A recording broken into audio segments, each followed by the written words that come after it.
마가복음 강의 61번째 시간으로서 본문 말씀을 중심으로 해서 한 검사와 예수님의 대결이라고 하는 주제로 함께 은혜를 나누겠습니다. 여러분 맛집 아시죠? 요즘은 우리나라에 전국 방방곡곡에 맛있는 식당, 소문난 식당들이 많이 있습니다. 그런데 혹시 여러분들 중에 오징어나 낙지로 만든 음식을 좋아하는 분 계십니까? 저는 무척 좋아합니다.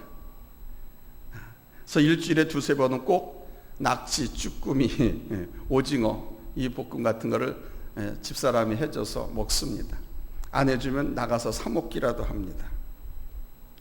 그런데요, 만약에 우리가 구약시대에 살았다고 하면 이런 음식을 먹는 행위는 큰 범죄가 됩니다. 알고 계십니까? 구약성경 레위기 11장 말씀에 따르면 우리는 이 오징어나 낙지, 쭈꾸미 이런 종류로 만든 음식 이걸 먹어서는 안 되게 되어 있습니다. 아울러서 생리적인 여성들이 교회에 나오는 것도 절대 안 됩니다. 부정하다는 이유 때문이죠. 율법이 금하고 있기 때문입니다. 하지 말라는 법이기 때문입니다. 그러나 요즘은 이런 말씀대로, 이런 법대로 따라 살지 않습니다. 하나님이 주신 구약의 율법은 이미 우리 예수님을 통해서 완성되어졌기 때문입니다. 그러기에 그 하나님의 법을 문자 그대로 지키면서 살지 않고 우리들은 그 율법이 말씀하는 정신을 지키면서 살고 있습니다. 오늘 이 말씀을 생각하면서 하나님의 말씀이 주시는 의미를 깨닫고 우리 서로 은혜를 나누는 귀한 시간이 되었으면 좋겠습니다. 첫째로 그럼 하나님이 주신 율법이 무엇입니까? 구약성경을 내용별로 나눠보면 대략 율법서와 시가서와 역사서, 예언서 같은 내용으로 성경을 분류할 수 있습니다. 그 중에 대략 율법서라고 하면 구약성경의 창세기, 출애굽기, 레위기, 민수기, 신명기, 모세가 기록했다라고 하는 모세오경을 예로 듭니다. 이 책들을 읽어보면 역사적으로는 아담과 하와의 시대로부터 시작해서 이스라엘 민족이 가나안 땅에 이르는 모든 역사를 기록한 것을 볼 수 있습니다. 특별히 아브라함 시대로부터 시작해서 구체적으로 나타난 이스라엘 역사의 현장이죠. 하나님은 아브라함 때부터 시작해서 직접 그들에게 당신을 나타내시고 계시하셨습니다. 하나님 필요할 때는 직접 말씀하셨고 또 그들로 하여금 바로 당신과 대화하도록 유도하셨습니다. 축복하시기 위해서 하나님은 그들에게 직접 말씀하시고 또 직접 축복도 하셨습니다. 이스라엘 민족이 야곱의 시대에 아들 요셉으로 인하여 당당하게 이집트로 이주하여 살던 시기를 지나서 요셉을 알지 못하는 후대의 왕이 일어나면서부터 이스라엘 민족은 평범한 시민과 관공, 공직에 나가 있던 모든 사람들까지 졸지에 노예 신분으로 전락하게 됩니다. 결국 하나님은 모세라는 종을 통해서 이스라엘 민족을 약속의 땅 가나안 땅으로 돌아가도록 허락하십니다. 이렇게 이스라엘 민족은 약속의 땅, 축복의 땅으로 돌아가게 되었습니다. 하나님은 바로 이 과정 중에 민족을 향해서 축복의 언약을 주시면서 알로 백성들이 그 축복을 받기 위해서 지켜야 할 법을 주셨습니다. 축복을 받기 위한 지켜야 할 법, 그것이 율법입니다. 이 하나님의 율법은 바로 시내산에서 하나님께서 모세에게 직접 전해주신 계명들입니다. 그런데 당시의 유대인들은 613개의 조항의 율법을 가르쳤습니다. 이것은 태양년의 일수에 따라서 1년 동안 1년이 며칠입니까? 365일이죠. 그러니까 1년 365일, 365개 조항 너희 하지 마라, 이렇게 하면 안 된다 라고 하는 율법, 금지 명령이 있었고 또 하라는 긍정적인 명령이 248개 조항입니다. 365 플러스 248, 하라는 거 248, 하지 말라고 하는 금지 명령 365, 총 613개 조항을 제시하고 있었습니다. 너무너무 많은 율법의 조항들이죠. 다 외울 수가 없어서 써가지고 다니고 혹시 이게 하나님의 말씀의 율법에 어긋나는 것은 아닌가 지켜보고 한 걸음을 뛰어야 됐습니다. 지켜보고 이걸 먹어야 됐습니다. 그렇게 율법 조항들이 많았습니다. 몇 가지라고요? 613개 조항. 우린 10계명도 외우지 못하는데, 10가지도 외우지 못하는데 613개 조항. 아무튼 성경적으로 보면 율법은 우리 주님이 이 땅에 오시기 전까지 우리 하나님의 언약의 축복을 받는 유일한 길이었고 법이었습니다. 하라 하신 것은 해야 했고, 하지 말라고 명하신 것은 하지 않아야 했습니다. 지키면 구원을 받는 것이고, 철저하게 지키면 하나님의 언약 백성이 되는 것이었습니다. 우리 주님이 이 땅에 오시기 전까지 아주 유일한 인류의 구원의 수단이었습니다. 그러나 분명한 것은 그 하나님의 율법을 제대로 지켜내는 자가 있었느냐? 아무도 없었다는 사실입니다.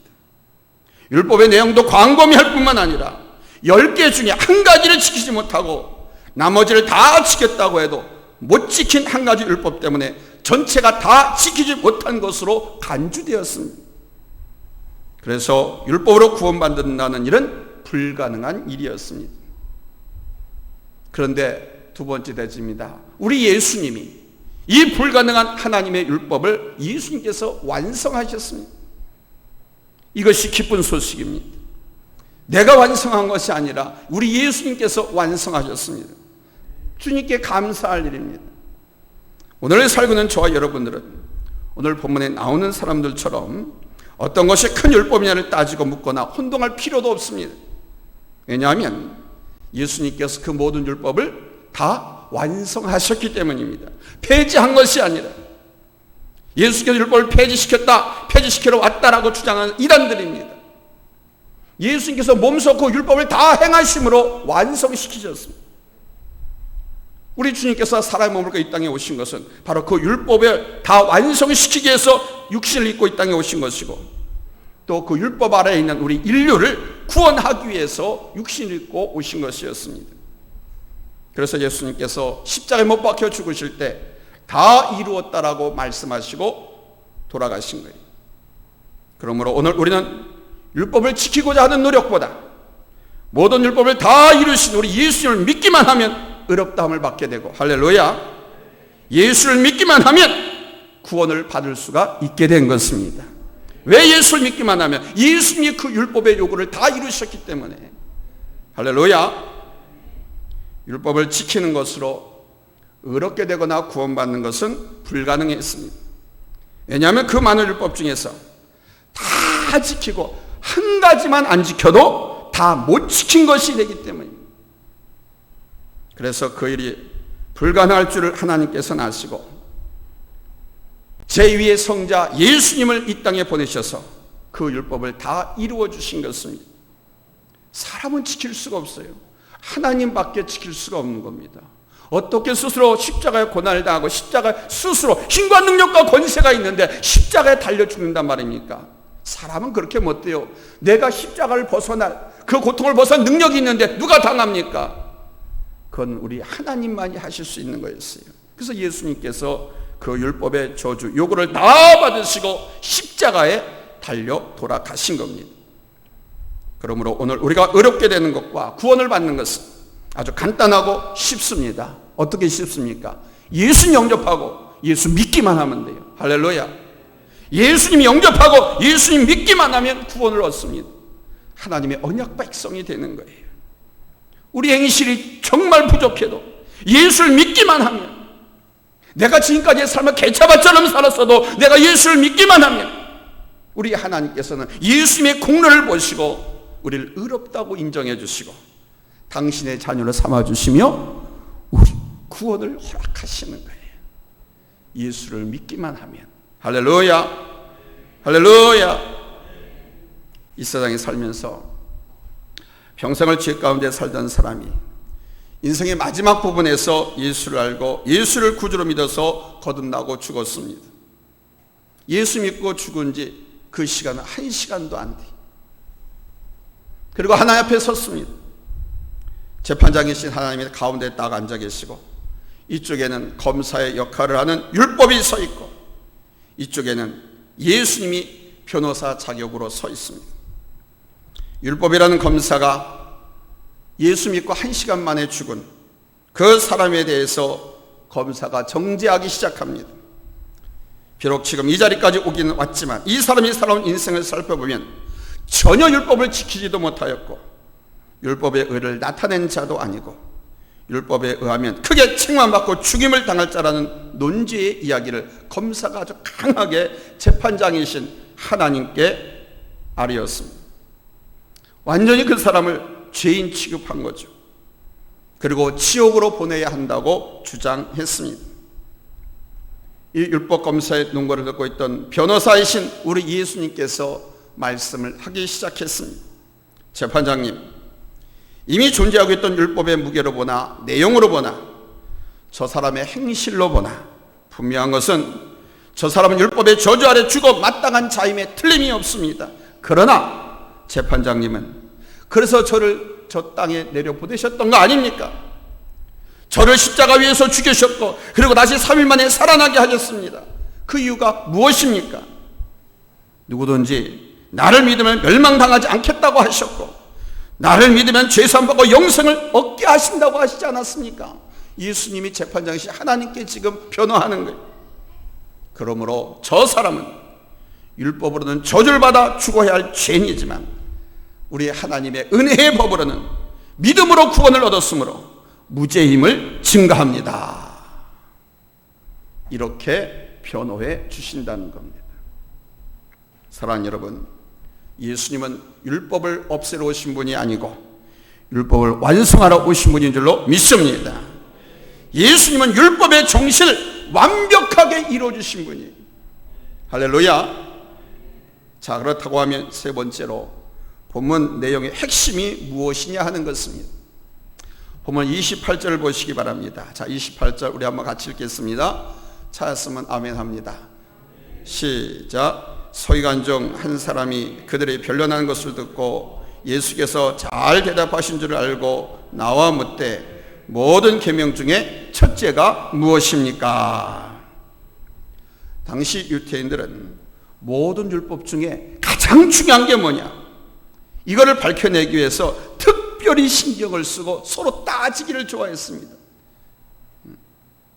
이 서기관이라고 나오는데 이 서기관이라고 하면 그 당시 사람들에게 성경이나 율법을 가르치거나 공회에서, 국회입니다. 국회 오늘날로 얘기하면 이 공회에서 제밭 행정 사무를 처리하는 사람들을 가르쳤습니다. 그 당시 사회적 형편으로 봐서 상당히 고위층에 속하는 사람들이었고 종교적인 권세를 갖고 있던 사람들이었습니다. 서기관은 바리새인과 마찬가지로 그 사람이 바로 예수님께 대한 소문을 듣고 예수님께 나온 것입니다. 모든 계명이라 하면 바로 모세를 통해 주신 10계명을 위시한 유대인들이 지키는 모든 계명 몇 개 조항? 613개 조항을 얘기합니다. 당시 유대인들은 모두 613개의 계명을 갖고 살았어요. 문설주에도 그 613개의 조항 다 적어놓지도 못해. 그 율법을 적어서 걸어두고 옷소매도 걸어놓고 다 아무튼 간에 마치 율법전서 갖고 다니는 거 마냥 그렇게 책을 갖고 다니면서 막야 무엇을 하라는 긍정적인 계명은 248개. 이것은 절대 하면 안 된다. 하지 마라. 그거 하면 죽어. 죄인이 돼. 라고 하는 조항은 365가지. 그렇게 많은 율법을 지키다 보니 과연 어느 것이 큰 것인지 어느 것이 더 실제적이고 근본적인 것인지 서로 몰라서 자주 논란이 됐습니다. 그들은 율법을 지키면서도 율법의 참정신과 의미를 몰랐기 때문에 각자 자기 관점에서 중요하다고 생각하는 율법 조항을 강조했습니다. 이걸 저 지켜야 된다. 그건 조금 우리가 그래도 지켜야 되지만 이게 더 중요해. 이렇게 강조를 했습니다. 그렇다 보니 항상 그 문제가 논쟁거리가 됐습니다. 사랑하는 여러분, 근데 우리 예수님 뭐라고 하신지 아십니까? 우리 예수님은 본문 29절 30절에서 예수께서 대답하시되 첫째는 이것이니 이스라엘아 들으라. 뭐가 첫째냐? 주 곧 우리 하나님은 유일한 주시라. 내 마음을 다하고 목숨을 다하고 뜻을 다하고 힘을 다하여 주 너희 하나님을 사랑하라 하신 것이요. 예수께서 말씀하신 크고 첫째는 계명이 이거는 하나님을 사랑하라는 거예요. 마음을 다하라고 하는 말은 오직 하나님만 사랑하라는 뜻이고요. 목숨을 다하라는 말은 하나님을 위해서 목숨 바칠 각오로 사랑하고 섬기라는 것입니다. 뜻을 다하라는 말은 총력을 기울여서 사랑하라는 거예요. 그냥 대강 적당히가 아니라 혼신의 힘을 다하고 정열을 다 바쳐서 사랑하라는 말씀입니다. 여기에 크게 감동을 받고 주의 종의 길에 나선 사람들이 목회자들이에요.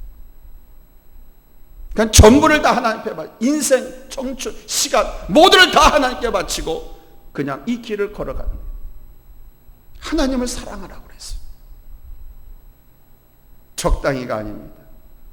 그래서 적당히 바치고 대충 이 길을 걸어가려고 하면 다 목회자의 길을 실패합니다. 십자가의 길에서 이탈합니다. 미국의 한 아파트에서 대형 화재가 발생했습니다. 그 화재로 수많은 사람들이 죽었는데 보는 사람들의 마음을 유독 안타깝게 하는 죽음이 있었습니다. 그 아파트에 사는 입주자 한 사람이 한 집을 가리키면서 소방대원한테 말하는 거예요. 저 집에 아기 엄마가 있다. 얼른 찾아봐 주세요. 구해주세요. 지금 안 보입니다. 소방대원들이 그 사실을 알고 그 불이 타서 다 무너져 내려가는 그 아파트, 그 집을 찾아서 들어갔습니다. 샅샅이 집안을 다 뒤졌습니다. 아기와 엄마는 화장실에서 발견되었습니다.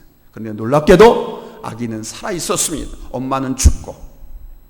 아기가 어떻게 살아있었느냐? 그 아기 엄마가 그 아기를 수세식 변기에다 집어넣고 자기 몸으로 덮어버리고 자기는 불에 타서 죽은 거예요. 아기는 살고. 여러분, 근데 이 엄마의 사랑보다 우리 하나님의 사랑이 더 크다는 사실 아십니까? 그러므로 우리 예수님께서 복음을 통해서 하신 말씀의 의미가 바로 하나님이 우리를 사랑하시되 자기 아들을 죽음의 자리까지 내어주신 사랑처럼 우리도 그렇게 사랑하라는 명령인 것입니다. 흉내내는 것이 아닙니다. 대충이 아닙니다. 죽기까지 하나님이 그 아들 예수를 십자가 내어준 것처럼 사랑하라는 것입니다. 예수님 또한 이렇게 말씀을 가르쳤잖아요. 본문 31절 말씀이 그 말씀입니다. 이웃사랑의 계명인데요, 우리 하나님의 계명 크게 둘로 나눠서 위로 수직으로 하나님을 사랑하라는 것이고, 수평으로 이웃이며 내 이웃을 사랑하라는 것입니다. 이게 크로스웨이의 십자가예요. 그러니까 우리 하나님의 모든 계명의 근본 정신은 뭐냐? 바로 사랑입니다. 할렐루야, 할렐루야. 우리 다 같이 성경을 한번 찾아보겠습니다. 요한일서 3장 18절로 19절입니다. 요한일서 3장 18절로 19절 찾았으면 우리 다 같이 아멘합니다. 한 옥타브 올려서 큰 소리로 우리 합독합니다. 시작. 자녀들아, 우리가 말과 혀로만 사랑하지 말고 행함과 진실함으로 하자. 이로써 우리가 진리에 속한 줄 알고 또 우리 마음을 주 앞에서 굳세게 하리니. 아멘. 저와 여러분은 하나님의 자녀들이므로, 하나님께 속한 성도들이므로 우리 주님께서 말씀하신 이 사랑의 의미를 잘 깨달아서 하나님을 사랑하고 이웃을 내 몸같이 사랑하는 성도들이 다 되어지기를 예수님의 이름으로 축원합니다. 축원합니다. 할렐루야. 아멘 하셨어요? 죽기까지 사랑해야 돼요. 아멘 하셨어요? 입술로만 하지 마시고 아멘 하신 것 내가 행하려고 하면 하나님께서 행할 수 있는 능력과 용기를 주십니다. 마지막으로 네 번째는 우리가 하나님의 성경 말씀과 율법을 아는 것, 이거 중요하지 않습니다. 우리 장로교 교인들은요, 하나님 말씀 이런 것들을 많이 알려고 막 거기에만 파고들어요. 목회자들도 그래서 많이 성경을 또 가르치려고 많이 그래요. 근데 특별히 우리 장로교 교인들은요, 이 머리만 커져 있어요. 가슴은 반대로 이렇게 쪼그라들어 있어요. 감동이 없고 행함이 없고 실천이 없으니까 이 마음, 심장은 쪼그라들어 있고 머리만 이렇게 커져 있어요. 기형아가 다 돼 있어요. 오늘 예수님께 온 이 서기관의 대답을 한번 잘 생각해 보세요. 본문 32절 이하의 말씀이 그 말씀인데요, 예수님께서 그 서기관을 칭찬하시듯이 말씀하십니다. 칭찬하셨다는 것이 아니고 칭찬하시듯입니다. 내가 하나님 나라에 멀지 않도다 그랬어요. 내가 하나님 나라에 멀지 않도다. 서기관의 대답이 훌륭했던 것 같지요. 그런데 마치 예수님이 칭찬하신 이 말씀을 잘 살펴보면 우리가 깊이 생각해 봐야 할 부분이 나옵니다. 이 말은 내가 고백한 것처럼 오늘부터 내가 그렇게 실천하고 살면 하나님 나라의 백성이 될 수 있다, 그런 뜻입니다. 그러나 지금은 올바로 고백했지만 내가 아직 그렇게 행하지 않고 있다면 너는 아니다라는 것이죠.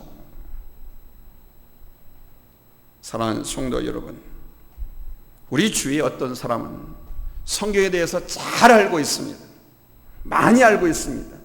저는 목회자로서 또 신학자로서 교육자로서 그런 오류에 빠지지 않으려고 하나님 앞에 기도도 뜨겁게 하고, 무식한 사람이 예수 만나가지고 처음 예수 만난 것처럼 저는 그렇게 몸부림치면서 목회하고 설교하려고 몸부림치고 하나님 앞에 기도합니다.